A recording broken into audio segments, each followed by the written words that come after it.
comes a new challenger! What's up YouTube, Villionaire here from Challenger TCG. It's that time of year again, the Unleash pre-release is quickly approaching. If you have not already done so, go check out the Riftbound official website, navigate over to the events tab, and search for local events near you known as pre-rift events if you're interested in signing up and participating. The events will be running from May 1st to the 12th at local game stores. Just like the last pre-release event format, this one is sealed deck, which means you will be building a deck with random packs and 1 out of 6 pre-rift kit starter packs. If you are unsure what sealed deck means or how to play the format, you can check out our previous pre-rift video for Spirit Forged where we break down the rules for it. In this video, we will cover what you'll receive in your pre-release kit and what the best strategies are for the Unleashed sealed format. If you're looking to take down the pre-rift event and win it all, this is the video for you. Let's jump right into it. Challenger TCG is proud to be sponsored by Element Sleeves. If you're looking for solid matte sleeves that shuffle clean and won't break the bank, consider buying Element. You get 100 sleeves for $10.99 and they come in many sick colors. Use our coupon code for 10% off, link in the description below. First up, we'll give you a rundown on the contents of each of the potential 6 pre-rift packs that you can open, and explain the strategies of each legend. Starting us off is Greenfather Ivern. This legend says when you conquer or hold, you can exhaust me to replace a battlefield with Brush Battlefield token that gives +1 might to birds, cats, dogs, and poros, as well as Ivern units. This also comes with the Battlefield Trapping Grounds, which allows you to make a bird token if you assign 3 or more excess damage at the battlefield. Not a great battlefield for you, but it's okay. It makes one of the keywords, and those 1 might units become 2 might units in the brush. This is overall not a bad battlefield for you. You can also make the bird ability before using the Ivern to change it into a brush so that you get an extra 2 might unit, and then you turn it into the brush so that your opponent cannot use it back on you, which is decent application. For your chosen champion, you get Ivern Nurturer, a 5 for 4 that basically looks at the top 3, puts a unit into your hand, and if it is one of the keywords that you care about, then you also get to buff a friendly unit. This unit holds for 5 at the brush, and then you can buff it to make it a 6. And it also can draw you cards, so it's a pretty good value engine overall. Definitely better in limited, but you do want a large amount of these keywords in your deck for this to actually be pretty good. Otherwise, it's still drawing a unit by itself, like it doesn't have to find the ones with the keywords, so it's still a decent enough unit and a solid chosen champ for the deck. You get a copy of Friendship. This is a reaction that says choose a unit +1 might for each of the keywords that you have. You do have to have one of each of the different keywords. You can't have like 3 birds and then get +3. It only specifically wants a bird, a cat, a dog, and a poro, so the maximum that this can give you is +4 at reaction, and that can be okay, especially in limited. Like +4 is a pretty big swing, but in limited, unlike constructed, you're going to probably have not a lot of these different keywords out on the board, like unless you just happen to pull a lot of them in your packs. You're getting a decent amount here, but the odds are that more than likely you're going to have maybe like 2 of these keywords out, and this is mostly just going to be like a +2, which is like an on guard. And that's still an okay combat trick, but nothing special. You get a copy of Double Trouble, which is basically like a slightly weaker stack deck. You get to look at the top 3, you can reveal a unit and draw it, and then it also can be repeated, so you could like draw 2 cards off of this. This is a decent draw card. It's obviously no stack deck, but it can be pretty good in limited because you just want to outvalue your opponent and find your bomb units, especially if you pull the bomb unit.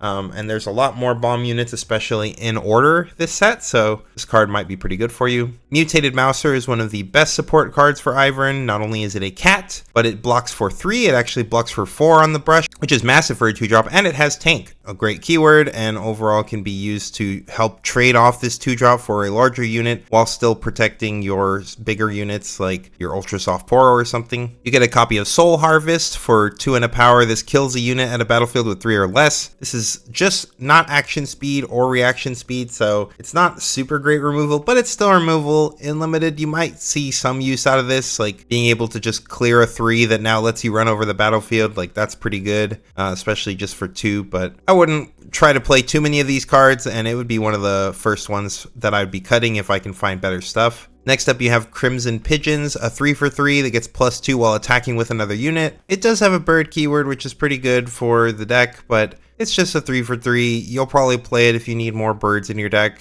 you're not too stoked about it, but it's decent enough and limited because swinging in for 5 is pretty good, or even attack in for 6 if you're attacking onto the brush. Next up, you got Heroic Charge, an action speed stun spell that gives a friendly unit +1 might at this location as well. This is a pretty good combat trick. Stun is pretty powerful, especially in limited, and when it's not costing a power. Action speed, so you get some use out of this on the opponent's turn, which can lead to some blowouts, especially if they're swinging in with a really large unit. This isn't the best combat trick, but you're happy to have a copy of this in your deck. Next up, we got Loyal Poro, another 3 for 3 with the keyword that we care about in Poro, and this is Death Knell. If it didn't die alone, you draw 1. Pretty good if you're stacking up the brush battlefield with a bunch of different units, and if they kill this off, you get to draw a card, which is pretty solid. They'll probably just leave this by itself if they have other options for units to kill, but it's still a 3 for 3 with a relevant keyword for your deck. Next up, one of the best support cards for the deck in Frisky Hunter. This is a 4 for 3 that also plays a 1 might bird unit token with Deflect. So basically a 4 for 4, it just comes on 2 different bodies, and each of these bodies can score a point, so that's pretty sweet, especially in Ivern. Of course, this produces 6 might worth of units in the brush, so that's really strong, especially for 4 and no power. Want to play more Frisky Hunters if you pull copies of them. Next up, we've got Stalking Wolf, an ambush unit that does cost you a power. It's a 4 for 6, and as an additional cost to play it, you have to kill a cat, bird, dog, or Poro, but then if you do, you get to play it to a battlefield where you have other units, so it's kind of like a ambush unit. You can play it to a battlefield even if you don't have other units there, so it's kind of like a Rengar. You do have to sack one of these keyword units to play it out, so this can be pretty decent. It can catch your opponents off guard, especially. It's kind of like a pseudo accelerate. I don't know that I would be wanting to play too many copies of this guy, but he's alright. Next up, Flurry of Feathers. This is definitely one of the best Ivern support cards for 4 and 2 power. This is a reaction that can counter a spell or play 4 birds with Deflect at the battlefield. Now, if you play them to a brush, these are all +1, so you're actually dumping 8 might into a battlefield spread across 4 bodies, which is really powerful. It's a really massive swing that's bigger than, a punch first, that's bigger than a primal strength even, so this can dump just tons of might into the battlefield off of a single card, a bunch of bodies that can all be scoring other points across the course of the game. You'd definitely be happy to find more copies of this in your packs if you can. We've also got the Ultra Soft Poro for 5 energy and a 5 might. This lets you play bird unit tokens with Deflect. If it gets to survive at a battlefield, you can start tapping it.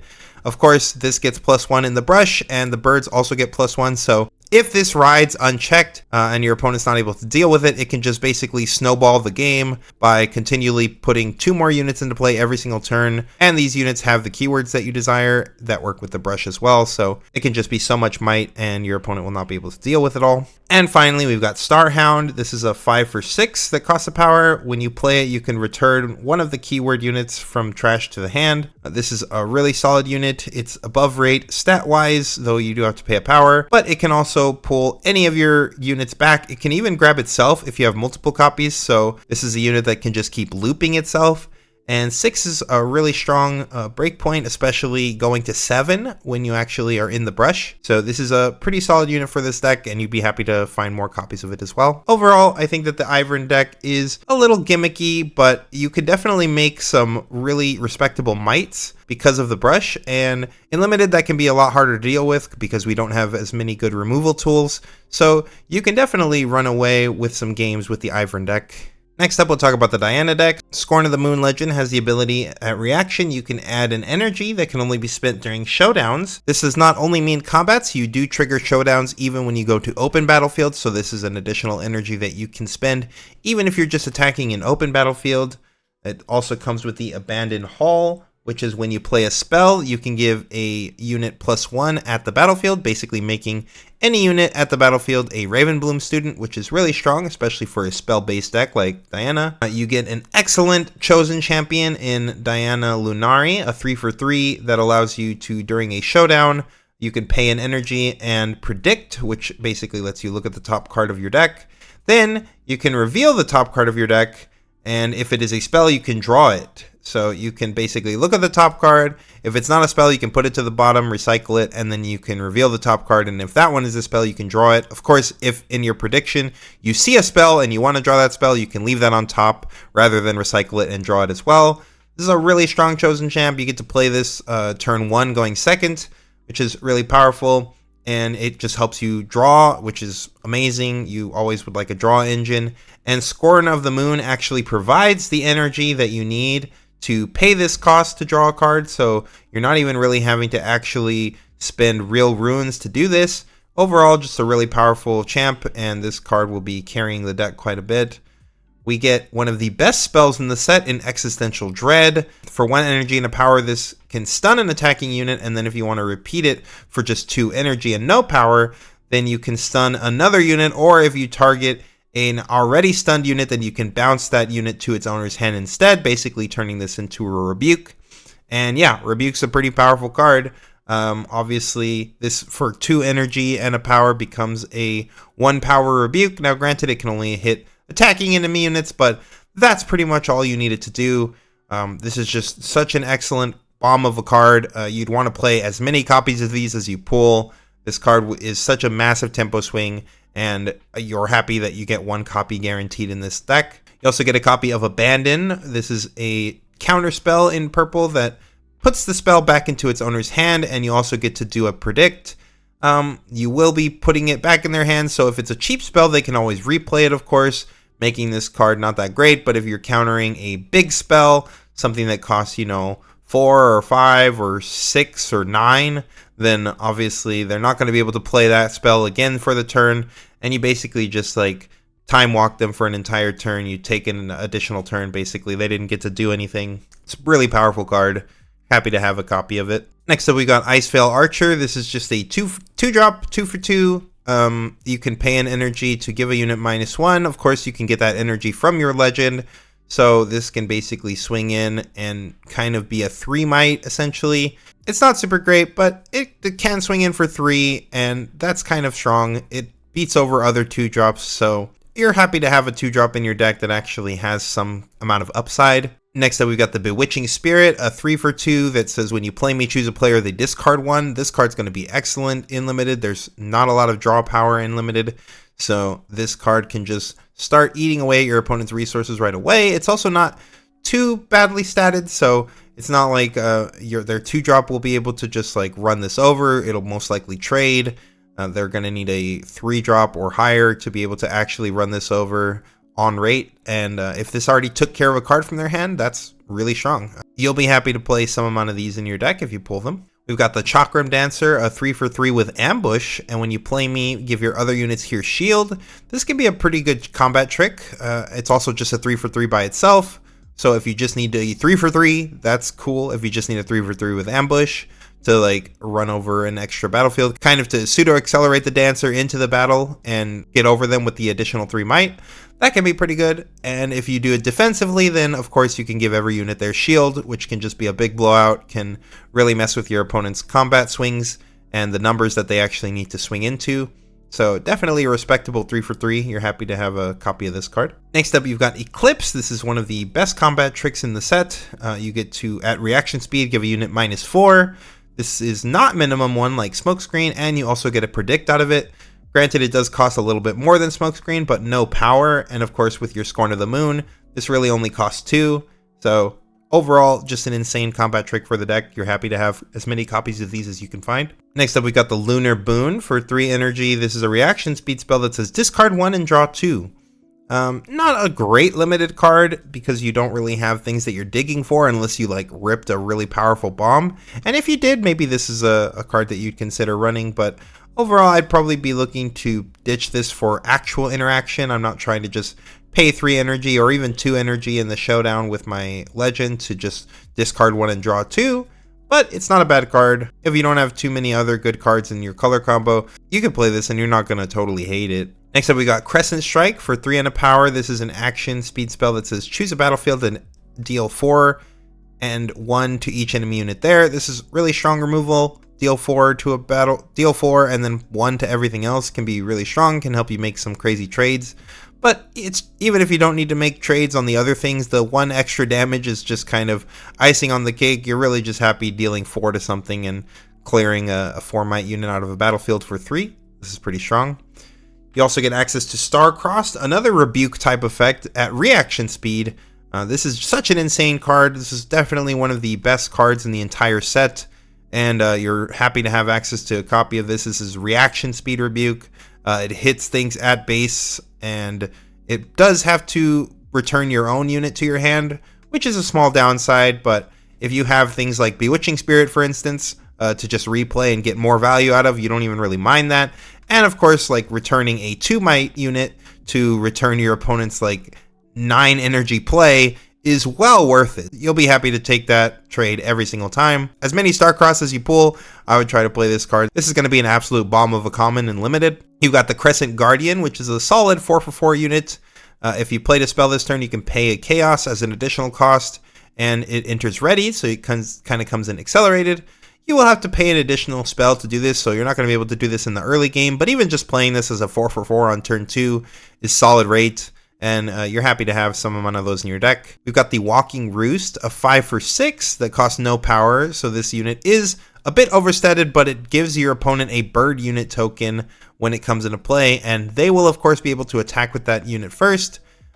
This unit has deflect, so it's still a decent rate.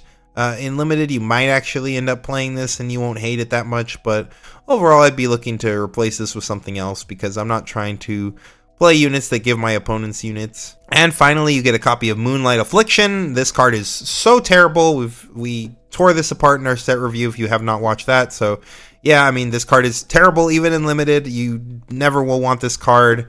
I mean, I guess if you really feel like you need to play it, you can maybe get away with playing a single copy to like just destroy your opponent's bomb or something, but it's just not going to feel good. The extra energy that she provides for it is not anywhere near enough. You still don't want to pay 6 for this. I don't even know if I'd want to pay like 5 or 4 for this. I still think it'd be pretty terrible. Maybe 4. But anyway, this card's awful. Try to replace it as soon as possible. Next up, we'll talk about Virtuoso Jin.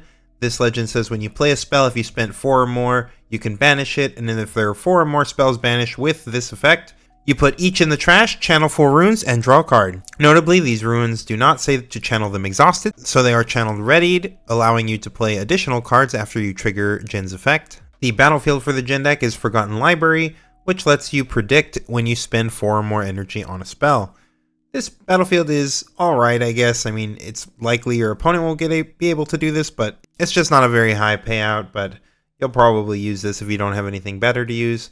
Jin Murderous Artist is your chosen champion, a 4/4 costing a power with deflect, ganking, and that makes an energy and a power whenever it moves. This unit is very strong for constructed, however, unless you have a lot of spells costing you a lot of power, which this pre-riff pack does not really have any at all, then this effect is going to be kind of mediocre. It's still a 4/4, but it does cost you a power. It has deflect, which is okay, and ganking might be pretty good too. The extra energy might come up every now and then and allow you to like, basically with the extra energy and the power that you get once he first moves, he kind of refunds it, sort of, but I mean, you are still down an actual rune for the rest of the game by playing this on like turn 2. So just something to keep in mind. Downstage Dramatics is just a card draw spell. It's not all that great, but you can repeat it to get Jin's effect off and just draw 2 cards. I mean, you might play this if you just need more spells to actually trigger Jin, but it's not that great overall. You get a Frigid Jewel when you draw your second card each turn. Give a friendly unit +2 might this turn. I don't think you're going to be able to trigger this very often, and I'd probably be trying to get rid of this card as well. Icevale Archer, again, another solid 2-drop that we already discussed in the Diana section, but overall, this unit is decent. You're happy to play some amount of 2-drops, so you'll probably play this guy, and his effect might come up every now and then.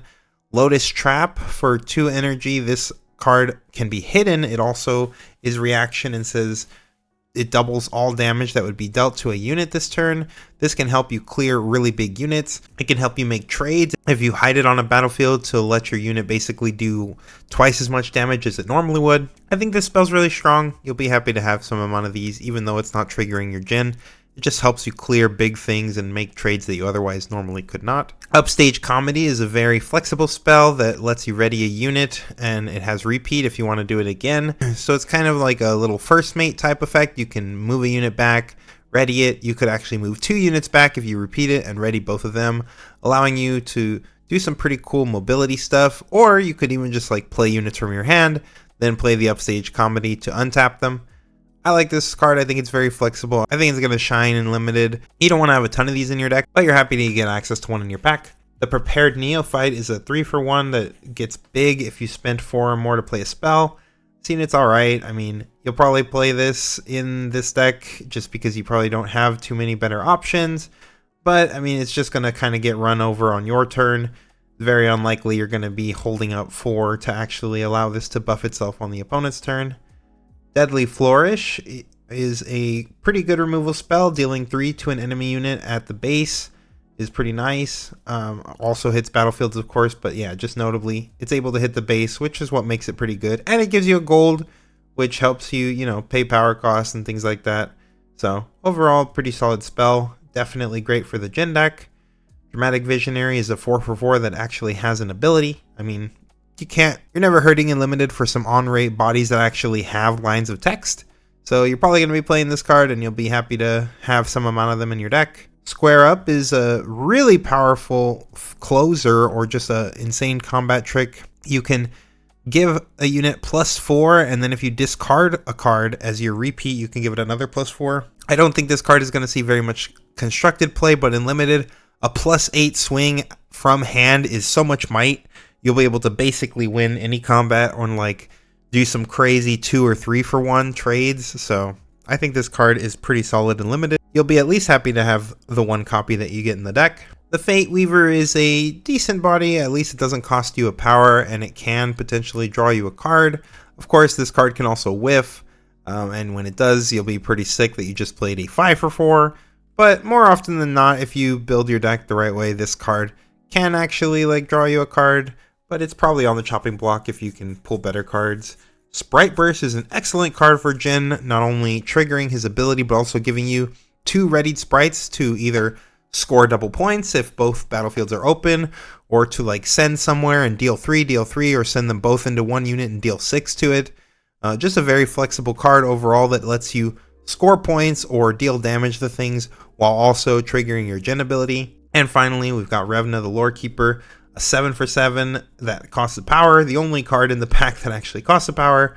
Has ganking, and when you play a spell, if you spent the 4 or more like Jin requires, then you'll get to ready this unit, which allows it to gank over to the other side. If you can continually cast a bunch of 4 energy spells, then you could like keep untapping this unit theoretically and bring it back to the base. Overall, I think this is solid support for the Jin deck. Probably not in constructed, of course, but I think a 7-for-7 is pretty tough to deal with in limited, and especially when it can just save itself or gank over to the other side so it can clear multiple units. I think this card's actually going to be pretty powerful. Next up, we've got Kha'Zix, the Void Reaver. When you win a combat, you can gain an XP. You can spend an XP to either buff a unit or spend 2 XP to move an exhausted friendly unit from a battlefield to its base. This is the first of the XP mechanic legends. There will be more of these in the pre-rift packs. XP is a new mechanic where you have this tracker, and as you gain XP, you go up in levels. So for every XP you have, you are at that level, but you can spend these XPs, which does de-level you, to use your legend ability or for other abilities that require you to spend XP. Kha'Zix comes with Ripper's Bay, which says when a unit here is returned to a player's hand, that player may pay 1 to channel Ruin Exhausted. This is more of a pike spell. I'm not really sure why we have this in this deck. Kind of a blank battlefield. You might as well just play this as a blank battlefield. In the Chosen Champion zone, you've got Kha'Zix, Mutating Horror, 4-for-4 that costs a power with Ambush. And when it attacks or defends, if an enemy unit is alone there, it gets +2 might, and you gain 2 XP. This is a solid beat stick for your Chosen Champ, and you could just keep pulling it back to the base because of the 2 XP that it gains if it triggers its ability, which is pretty strong, so you can keep doing it over and over. It also has ambush text, which is pretty powerful. Overall, you're happy to have this in the champ zone. It's always just going to be very threatening because you can always ambush it straight from the champ zone. You get a copy of Scryer's Bloom, which is a gear that enters exhausted, and then you can kill it, pay an energy, and then you predict 2, draw 1. Just kind of a consistency upper. It does gain you 1 XP, which is a little cute for the deck, so maybe you'll want to play this, but you could probably find better cards for the XP deck, preferably creatures. Speaking of creatures, we got the Demacian Diplomat. This is a 2-for-2 that gains an XP. This is just a great 2-drop for the deck. You're happy to have a few of these if you can pull some more. You also get a copy of Grim Resolve. 2 energy, this is an action speed spell, gives a friendly unit +3 might, and if it wins a combat, you gain 2 XP. Great for the XP decks. Great combat trick overall. I think that this is going to be a card that I would expect to see in quite a few decks, being splashed even, just because it's a really solid combat trick that has really high upside if you're actually in XP, which we are. Isolate is a spell that can move an enemy unit from a battlefield to the base. Then if there's an enemy unit alone, you draw a card. It's kind of like a fight or flight that's way more situational, but it can draw a card, so it might actually do some work in the limited format. And I would imagine you could catch some people off guard when they're trying to stack up 2 guys on a battlefield and you get to push one back, draw a card, and now eat the other guy because it's alone. So you get to trigger things like your chosen champ. Mr. Root is a 2-for-1 with Accelerate. That says when I move to a battlefield, you can gain 2 XP.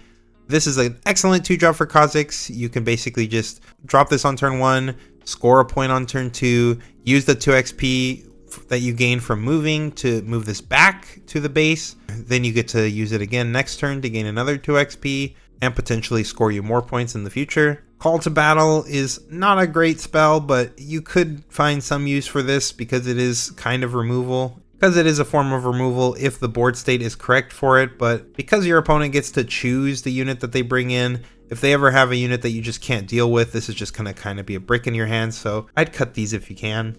Crowd Favorite is a solid 3-for-3 unit that gives you ways to hit your XP. He's a solid 3-for-3 unit that not only gives you XP with the hunt, but gives you ways to spend the XP to actually make him a little bit bigger, which is pretty solid. Hunter's Machete is an okay equipment. It's a little overcosted to just give you Hunt 1, but the +2 is something that has to be respected, and there's not a lot of equipment in this set like there was in set 2, so having access to an equipment that you can close out the end game with by attaching this to a wide board is really strong in limited especially. Insightful Investigator is another way to spend XP, a good payoff, a 3-for-3 that lets you look at your opponent's hand, discard a card, and they make them draw one. So, I mean, you get to discard one of their best cards, ideally. In limited, you're playing with not the ideal cards or deck setups, so being able to snipe your opponent's best card is really, really strong in limited.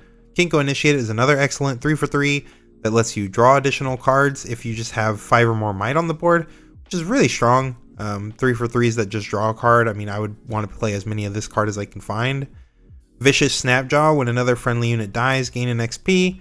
This unit's okay. I mean, if you have a lot of units to sack off, you can gain a ton of XP, but there's just not a lot of payoff for having a lot of XP, especially in this color combo. Kha'Zix can only use his ability once per turn, so this guy's just like an on-rate 5-for-5 that maybe you'll gain an XP or 2 off of him every now and then. And Megatusk is your top end, a 6-for-6 that lets you spend 3 XP and give all your units here ganking. I mean, this card can be a closer, but you'll probably play maybe 1 copy of it in this type of deck, but it's not a super great card. Just a decent closer and a 6-for-6 body if you really need it. Overall, I'm not a big fan of XP in general in the set, and I think that in limited it's going to be even harder to pull off XP things, especially with Kha'Zix, though. I do think this deck has a lot of tricks and mobility, and you're also in Chaos, which is easily one of the best colors when it comes to card quality in this set, like most sets. Next up, we've got the Piltover Enforcer Vi pack. Vi allows you, when you conquer, if you assign 3 or more excess damage, to ready one of your units. This theoretically allows you to get aggressive with some large might units, and then be able to pull them back so that you can keep attacking within the following turn, or use this on a ganking unit, for instance, to be able to untap it and then to swing onto the other side. The battlefield that comes with this is Valley of Idols. When a player plays a unit here, they can pay 1 to buff it. Overall, not a terrible battlefield. You might be happy to play one of these. Our chosen champion is Vi Peacekeeper, a 5-for-5 that costs a power, and another champion that can threaten to be ambushed from the champ zone. And its ability is actually really strong. When I attack, stun an enemy unit here. So you can basically ambush this onto a battlefield, throw an extra 5 might in there, stun a unit, so now you're stopping them from dealing damage back to you, and you're crushing their unit with your additional 5 might ideally. Then if you have the Vi trigger, so you assign 3 or more, you get to untap your Peacekeeper, for instance, bring it back to base, and you can attack with it next turn and stun something else again. Just a really powerful unit. An excellent chosen champ for this deck. I'd probably even play this over the Epic, even if I pooled it. Carrion Dredger is a really solid 2-drop. When it dies, it creates another body. I mean, that's basically all you can want out of a 2-drop. It does only have 1 might, but again, if it's creating another body that you get to swing with again, that's not even all that bad. Inferna, a great 2-drop, super solid stats, has ambush and assault too, which can help pull off your legend ability pretty easily. It's just a nice cleave on a body, like if you're not playing it as a 2-drop, you're happy to have copies of this in your deck. You get a copy of the spell Smite, an action speed spell that lets you deal 3 to a unit in a battlefield, and if it would die this turn, you can banish it. This line of text basically only matters for things with like Death Knell, but it's still a pretty relevant line of text. Unfortunately, this thing costing a power does kind of hinder its playability. The Black Rose Dignitary is a 3 for 2 with Assault, and it also has Death Knell. You channel 1 rune Exhausted. This is a pretty great card that helps you ramp, and also has a decent enough stat line that it'll probably be able to score you a point and run something over before it itself dies, and then gives you the ramp. So overall, a pretty solid unit. Happy to have a copy of this. The Heroic Charge we've talked about already. Just a solid stun at action speed. Big fan of this card, at least having like 1 copy, because stun is just a really powerful ability, and the fact that it gives you a little bit more upside to stun is pretty good. The Sharkling is a pretty powerful 3-drop. Has Assault 4 and Accelerate, which means that it actually can swing in for 5 for 3 energy, which is really insane rate. Obviously on the crackback it's only a 1, so it's going to die, but being able to even accelerate this out kind of just makes it like a little mini Vayne, which you can play on your first turn going second. Mage Seeker Investigator is a card you'll probably play just because it's a 4 for 4 that has some amount of upside. It just taxes your opponent if they want to move a bunch of units to the battlefield at the same time. Square Up, just again another really powerful spell that can kind of crush battlefields all on its own, and with Vi you'll likely be triggering her, allowing you to pull the unit back, which is really strong. Arena Kingpin is a 5 for 3 that enters ready and can be tapped to give a unit +3 might. Overall, this is just an accelerate unit, but it'll probably see some amount of play in limited, but normally its stat line is a little bit too weak to be seeing constructed play. The Ultra Soft Poro does not have a bad stat line at all. This is a 5 for 5. Lets you play 2 bird unit tokens with Deflect.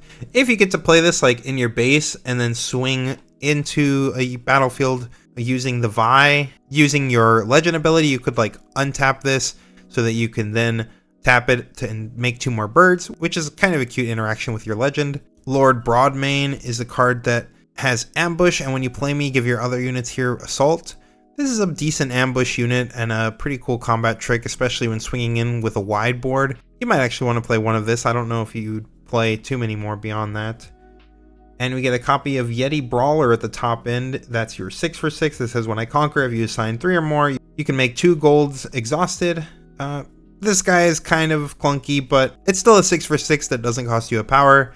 And having big might in this deck is pretty strong, so maybe you'll still play a copy of this guy if you don't have anything better. Overall, I actually think Vi's ability is pretty good in limited, just to be able to save your material from getting run over while still being able to score points and clearing your opponent's material.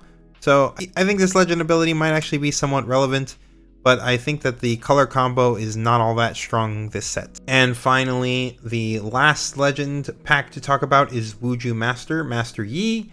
We now have another Master Yi legend. This one is rooted in the level mechanic that has to do with XP. So again, for every XP you gained, you have a level, and at level 6, meaning you've collected 6 XP, your units have +1 might, and at 11 XP, your units all enter ready. So if you can accumulate 11 XP, this legend is giving all of your units +1 might on the board, and they're all entering accelerated. I actually think this is probably the pre-rift pack to pull if you're trying to win your pre-rift, because although I do think that the XP mechanic is not insanely great, I think that this legend ability payoff is so good, and you actually have a good amount of cards to gain XP in your deck, including the Gardens of Becoming, your battlefield, which gives all of your units there exhaust to gain an XP. So that's already a great battlefield for the XP deck. Happy to have a copy of that.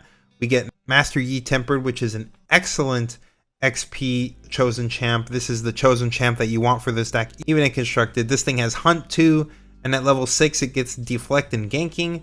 Of course, it also getting +1 from your Legend once you hit level 6. So then you just have a 5 might Deflect Ganker that can Hunt for 2. If you pull more copies of these in your packs, you're going to want to jam every single one. This card is just absolutely insane for the XP deck, especially this version of it. Combat Experience is a reaction speed combat trick that gives you +1 might or +3 might if you're at level 6, so it's just like a slightly better on guard. I think this is alright for this deck. Probably you'll play some amount of this in it limited, but I don't think this is quite good enough in Constructed, so I could see this being cut if you feel like you found better cards. The Soul Sword is an equip for +1, and if you're at level 3 it gives you an additional +1. I don't think this is all that great. I would be looking to cut this most likely. I'd rather have the other, the Machete, if I was trying to play an equipment in this deck at all, not the Soul Sword. The Gem Hand Hunter is a great 2-drop. It has Hunt, and at level 6 it gets an additional Might. Just really strong overall. You'll be happy to play a good amount of these 2-drop Hunters in your packs if you pull them. So you're happy to have access to one here for free. You'll get a copy of Stare Down, which lets you choose a friendly unit and a battlefield. You can move all enemy units at the battlefield with less might than the chosen unit to their base and gain an XP. More often than not, this is just going to kind of be a FOF, though sometimes you can use it as like a double FOF to send some units home and score a battlefield, gain some XP not only with the spell but also with your hunt abilities ideally. And I think that's pretty good. It's not going to be, and I wouldn't throw a bunch of these in my deck, but I'm happy to have access to like at least one. Wuju Apprentice is probably the best payoff for the XP deck as far as 2-drops go. It has Hunt, it's a 2 for 2, and then when you play it at level 6 you actually get to draw a card. So when you play it at level 6 you actually get to draw a card. 2-drops that replace themselves are always great because these are normally dead cards that you get to draw in the late game. But in this deck, this is actually going to be a 2 for 3 in the late game because it gets +1 might from Yi, and you get to draw a card, making it a great card. Skyward Strike is a charm that costs an additional energy, lets you move an enemy unit, but at level 6 you also get to stun an enemy unit, which is really good. Charm that also allows you to stun is excellent so that you don't have to worry about any crackback damage, and you'll be happy to pull multiples of these. I would want to play pretty good amount of these in my XP deck. I mean, Charm is just an excellent card. Even for an extra energy, Charm is still insane. Like 2 energy to kill a guy is great, and of course it has all the other benefits that Charm has, like being able to just send units home from the battlefield to get them out of the battlefield to be able to clear the way. It's just such a flexible card. Enthusiastic Promoter is a 3 for 2 with a decent line of text, but overall I think this thing doesn't really do anything for XP. I'd rather have more Hunt units or basically anything else. I'm not really trying to play this card in my deck. The Moss Stomper is a 3 for 3 that costs you a power, has Hunt 2, and at level 3 it has +1 and Deflect. This unit is okay, but it costs the power, and you don't really want to be paying that going second like on turn 1. Potentially, I think that this card could still see some play in the deck. You're just not trying to pay power like that ideally in the early game too much. The Wily Newtfish is a 4 for 4 that has a line of text, so you'll probably end up playing this. If you've gained XP, it gets +1 might and ganking. If you're at level 6, this is like ganking over for 6. It's pretty good, but you'd rather play more copies of like Master Yi Tempered if you can pull them, for instance. The Herald of Spring is actually a pretty strong XP gainer for the deck, a 4 for 4. This does unfortunately cost a power, but you don't really have a lot of ways to just gain XP outside of using Hunt, which sometimes can be risky depending on how your opponent's board is developing. So being able to just have units that you can develop in your base and still gain XP for the turn is really excellent. Concentrate is a pretty solid draw spell for the XP deck. At level 6 it costs 2 less, being a 3 energy spell that lets you draw 2, and at level 11 it costs 4 less, now only being a 1 energy draw 2, which is excellent.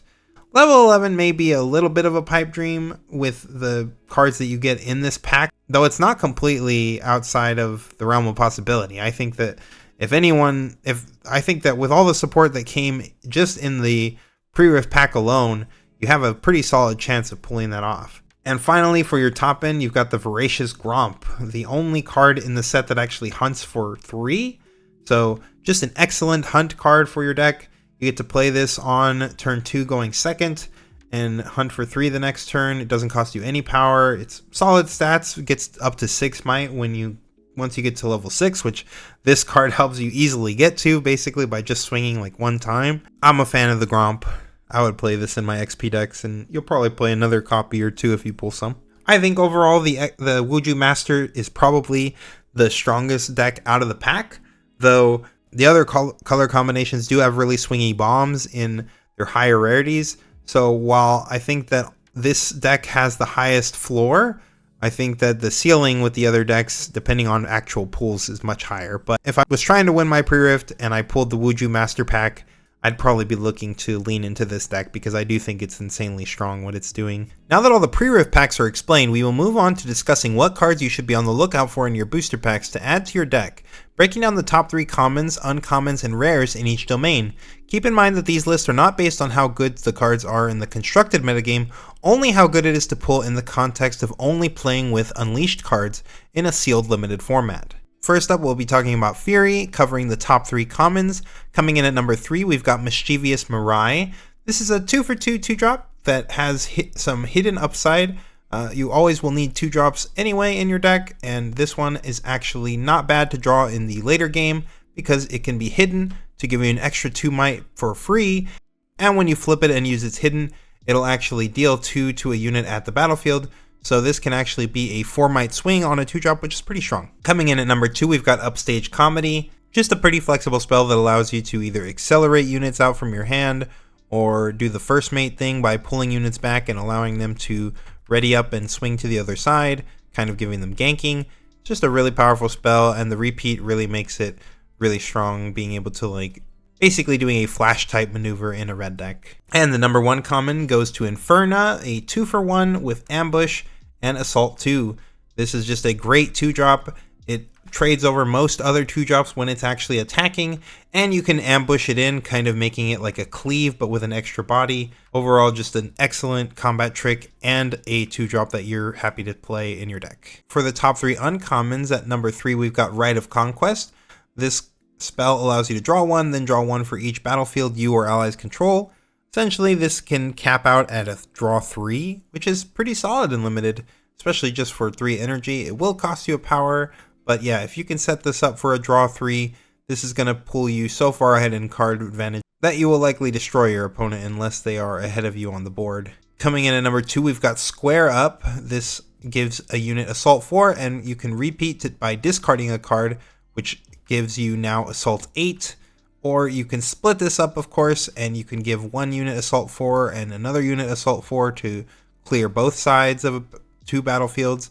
Overall, I think Square Up is a really strong finisher and a spell that can just create 2-for-1s or even 3-for-1s on your opponent. And outside of stuns and bounces, there's not a lot of spells in the set that can actually deal with that much might coming in. And the number 1 uncommon is Lotus Trap, a spell with hidden reaction. It lets you choose a unit and double all damage that would be dealt to it.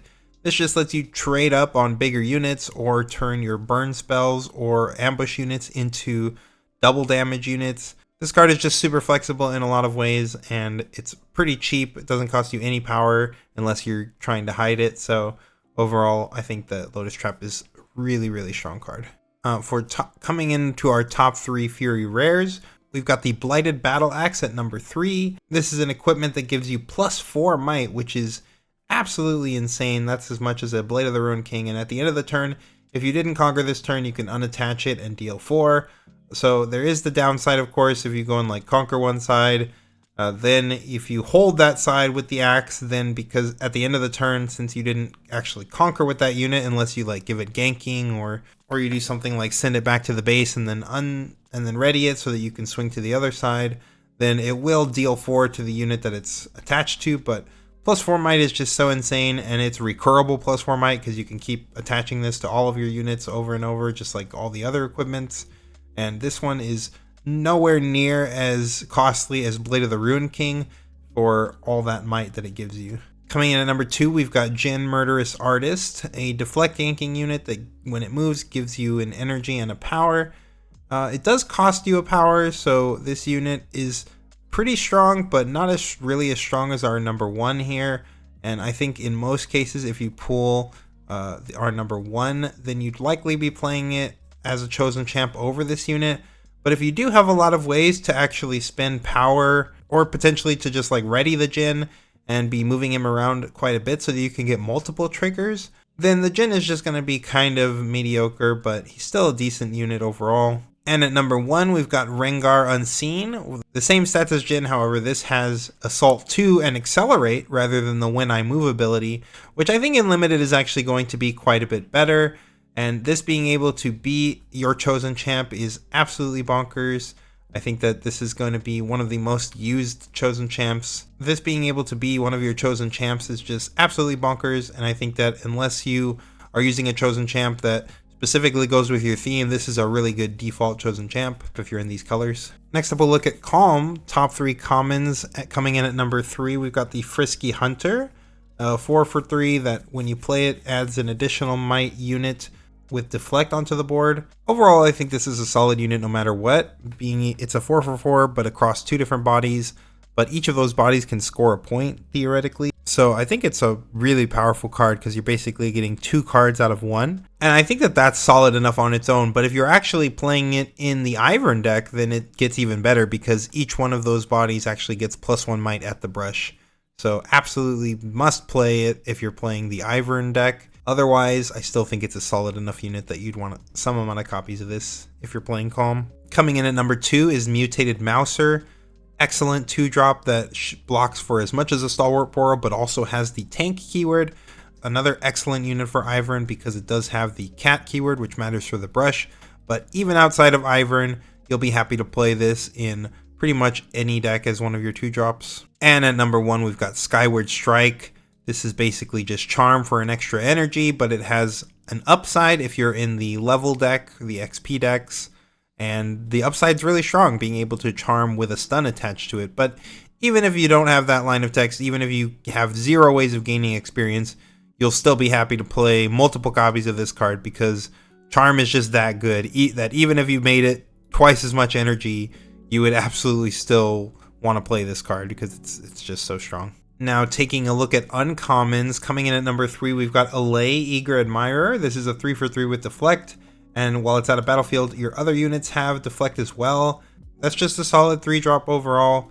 I think giving Deflect is probably not that useful in Limited as much as it is in Constructed, but there are definitely still spells that are going to be targeting. There are definitely still going to be spells that are targeting, so this effect might happen every now and then. And it having Deflect for just itself is also really strong. Coming in at number 2 is Trevor Snoozebottom, a 3 for 3 with Shield that has an additional ability as well of when it holds, you can play a 3 might sprite token unit with temporary there. So this can leave behind units that can wall off attacks or like trade off on other bodies, or you could just leave Trevor there so that he can keep making sprites and also blocking with his own very respectable stats of 4 because of his shield. I think this is a really solid 3 for 3, and you'd be happy to play so many copies of these in your green decks. And at number 1, we have Back Off, probably one of the best spells in the whole set. A 3 energy spell that has hidden and an action speed. You can stun a unit, and if you played it from your hand, you draw 1. So a hidden stun is really powerful, and a stun ability from hand that draws a card for playing it and doesn't cost you any power is also really powerful. This can also be played on attack or defense. There's no limit to where you can stun. Overall, I think this card's really, really strong, and I'd be happy to play probably as many copies as I can pull, honestly. Taking a look at the top 3 rares. Coming in at number 3, we've got Trixie Tentacles. Move any number of enemy units with the same controller and total might 8 or less to a single location. This is just like a super charm. You can just pull in multiple units and eat them all up with like a really big guy if they're a bunch of small units. It does have some requirement of total might 8 or less, but yeah, just a multi-charm is a pretty powerful card. I think this will be a pretty swingy card in Limited and allow you to just do some really crazy blowouts, so I'm a big fan of the tentacles. Coming in at number 2 is Scuttle Crab, one of the best 2-drops in the set. When you play it, you get to draw a card right away, and then it has a death knell that you can choose an opponent, they reveal their hand, you look at all their face down cards, and you gain an XP. So while it does have some really great upside in the XP decks, Just being able to get the information from your opponent of being able to see their opening hand and also their hidden cards if they have any face down. And the fact that this unit can score a point is just really excellent. Yes, it's a 0 might, so it's going to be run over, but it scored a point already, so it pretty much did its job. And as long as you have a follow-up unit to run over whatever they run over your unit with, then you should be fine either way. I think this unit's really good, and I'd be playing multiples if I pull them. And at number 1, we've got Nami Headstrong, a 3/3 that has you may pay a calm power as an additional cost to player, and if you do, then she stuns the unit when she comes into play. And when she holds, the next time you play a unit this turn, you ready it and give it a buff. So overall, just really strong lines of text on this card. The fact that it has a modal power option of being able to come in and just stun something is really good. And the hold ability is also insanely powerful. I just think this is one of the best 3/3s that you can pull, and you'd be happy to play some amount of these in your deck. Taking a look at top 3s for Mind, in the top 3 commons, at number 3 we've got Dramatic Visionary, a 4/4 that has a line of text that is somewhat relevant. This isn't the best line of text, this card is not going to blow you away or anything, but it is really strong, and 4/4 is really great rate, so you'll be happy to have some amount of these if you don't have better units to play in that cost range. Coming in at number 2, we've got Eclipse. This gives -4. Basically, giving -4 to a unit is really strong, especially at reaction speed, and the fact that it has additional upside with the Predict is just gravy. Overall, just a solid, really strong combat trick spell, and I can see you playing multiple copies of this pretty much no matter what deck you're playing, just because it's so strong. And at number 1, we've got Ruin Directs, a 6/6 that costs a power, and Death Knell can deal 4 to any enemy unit. Notably, it does not matter where that unit is. I think this unit is absolutely insane at common. I would definitely want to be playing multiples of this card. It's just trading on, it just has so much might. And then if they somehow do kill it, meaning they're likely losing multiple bodies to do so, or at least like one pretty solid body, then I'm also able to deal 4 somewhere else, taking out 2 bodies. So this thing is just always trading up, and it's really powerful at common. For our top 3 uncommons, at number 3 we've got Deadly Flourish. Again, this card is definitely Jin support, but it's still pretty solid otherwise. Dealing 3 to an enemy unit anywhere is pretty strong, and you get the gold too, which helps you with your power cost later in the game. I'm happy to play some amount of these in my blue deck if I need some base clear. At number 2, we've got Sprite Fountain. This card allows you to play multiple sprites over the course of multiple turns, or if you have a way to like kill this, then you can get 2 sprites right away, and that's pretty strong. These sprites all enter readied, they get to score points, they get to stick around for a turn, which blocks your opponent out from swinging on you, or forces them to have to actually trade some units off if they actually want to score. Overall, I like this card a lot. I think it's really powerful. And at number 1, we've got Crescent Strike. You just can't doubt the power of a strong removal spell. Being able to deal 4 to a unit, even if it must be out of battlefield, is strong. It's action speed, which lets you do it in combat, which is really nice. And the +1 damage to every other enemy unit can be relevant, especially if they're making like 1 might tokens, for instance, like say the birds. Then the Crescent Strike's gonna clear up all the birds. For top 3 rares, at number 3 we've got Lilia Phaethon. This unit has Accelerate, and when it moves from a location you can play a 3 might sprite token unit with temporary there. Overall, this is a 3/3 that has some upside if it's actually able to be moved from a battlefield to a base, because you get to leave a sprite token behind, kind of like the Snooze Bottom. It does have to specifically move from a location though, so it's a little bit limited, but it's overall just really strong, being a 3/3 with multiple lines of text, and both of them are relevant, so you're happy to play some amount of these in your blue decks. At number 2, we've got Sprite Queen, a 7/6 that costs a power, and when you play it, and at the start of your beginning phase, you get to play a sprite token. So this gives you a body right away that can attack with the moment you play it, and then every turn after that, you're getting an additional body to swing with, or just deal 3 somewhere. This unit kind of functions like a gear in that you don't want to. This unit kind of functions like a gear in that you don't want to swing it to your battlefield, because then it has the chance of being killed by your opponent running it over. But it is capable of holding at the end game if you really need to, because it has a respectable 6 might. And before you get to that phase, you can just keep generating 3 might every single turn that is attacking every single turn. And that's really strong and can overwhelm your opponent the longer it stays on the board. And at number 1, we've got Hui, Brooding Painter, a 5/5 that costs a power, and when it moves, you get to draw 1 and discard 1, and then you get to do an ability based on the type of card that you discarded. Overall, no matter which of these abilities you activate, they're all really strong, and just being able to filter your deck in general of drawing 1 and discarding 1, even allowing the draw first before the discard so that you get full information and get to actually discard the worst card, unless you're trying to trigger a specific one of these abilities, is really strong. So I think Hui is really good, and I would not be surprised to see people playing this. It's also a champion unit, notably, so you can play this in your champion unit and actually start with it in your hand every single turn. Next up, taking a look at body, for the top 3 commons, at number 3 we've got Jimhan Hunter, a 2/2 that hunts, and at level 6 it gets +1 might. Of course, if you're playing this in like Master Yi, it'll get an additional +1 might at level 6. But even in their other XP decks, I think this is just a solid 2/2 with Hunt, and you'll be happy to play this if you need 2 drops that actually have ways to give you XP. At number 2, we've got Grim Resolve, a very powerful combat trick, just a +3 might action speed combat trick that also gives you +2 XP if you win the combat.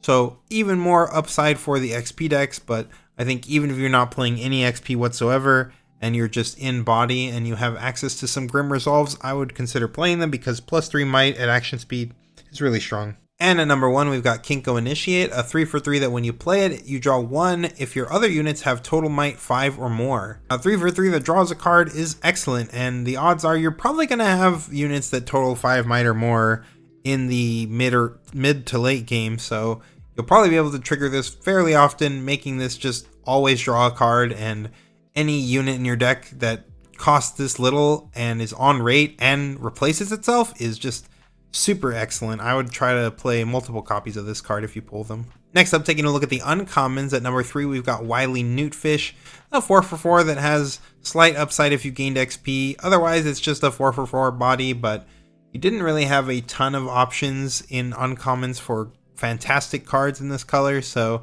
I thought that Wily Newtfish is probably one of the better ones. At number 2 we've got the Gentle Gem Dragon.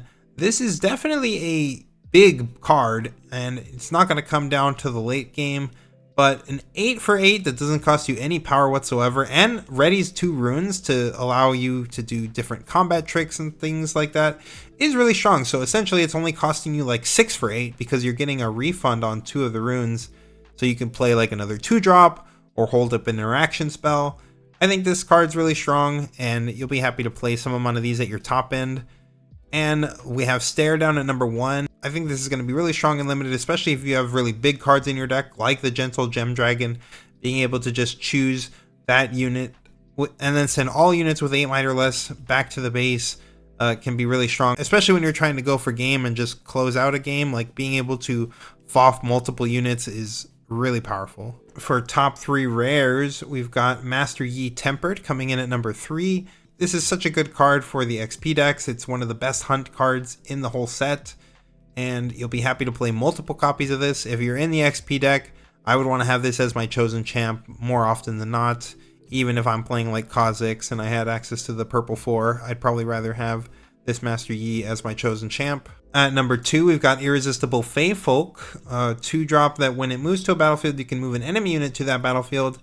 I think this will be pretty strong to just basically act like charm on a body. In the early game, it can score points, and in the late game, it can just trade itself in to pull something in that will be able to trade off with the Fey Folk, but then your other unit will live and you'll just kill something. And at number 1, we've got Nidalee Cat Form, a 3/4 with Ambush, and when it wins a combat, draw a card. That last line of text is really powerful, and having it on an ambush unit can be really strong. Of course, they can kill this unit off. Of course, if they have enough might to kill this unit off in the combat, then you won't be drawing a card with it if you play it as a combat trick. So that is something to note. But if it does get to live, it survives, you draw a card, and then if you ever get to like pull it back, say with like a Kha'Zix or something, and then do its effect again, then you're getting multiple cards off of this, and that can just be so powerful and game winning. Also, the fact that you can use this as a chosen champ and always threaten this ambush from your champ zone is pretty nice. Chaos was once again a big winner in this set, especially in limited.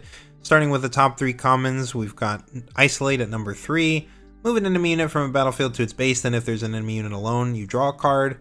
So yeah, being able to just kind of have a FOF type ability that actually draws you a card is really strong. It gets to isolate a unit so that you can run it over, which helps you trigger things like if this unit is combating alone. Like overall, this can be a pretty tricky card for your opponent to play around, and you're happy to have a copy or 2 of this in your decks.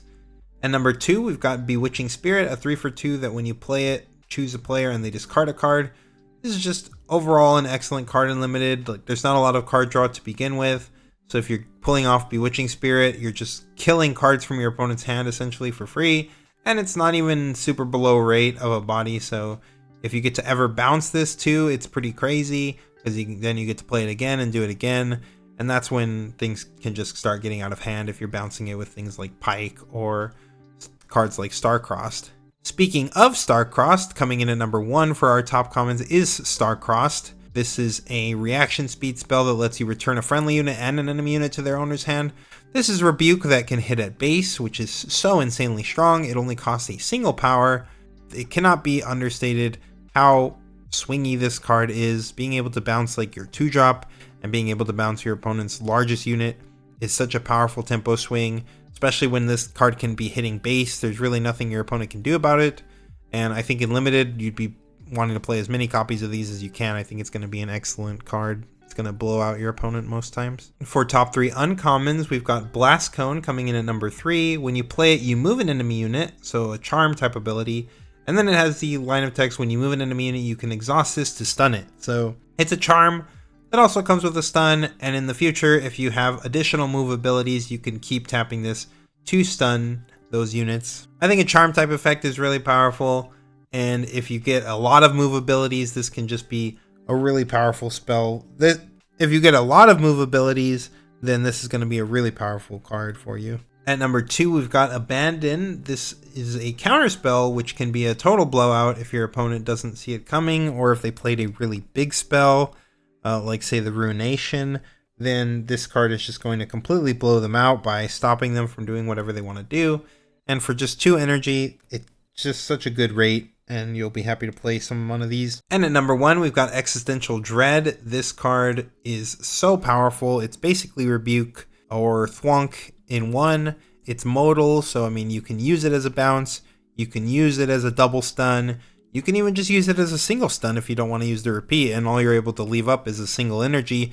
You could still play this as a stun for a single energy, which, even though it does cost you a power, is just so powerful because being able to hold up 1 is really easy to do in this game. So having such a powerful swingy effect like stun on a 1 energy spell is really strong, and all the other modes just make it really insane. So this is a fantastic spell. You're going to want to play as many copies of these as you can pull. For the top 3 rares, we've got Bone Skewer coming in at number 3.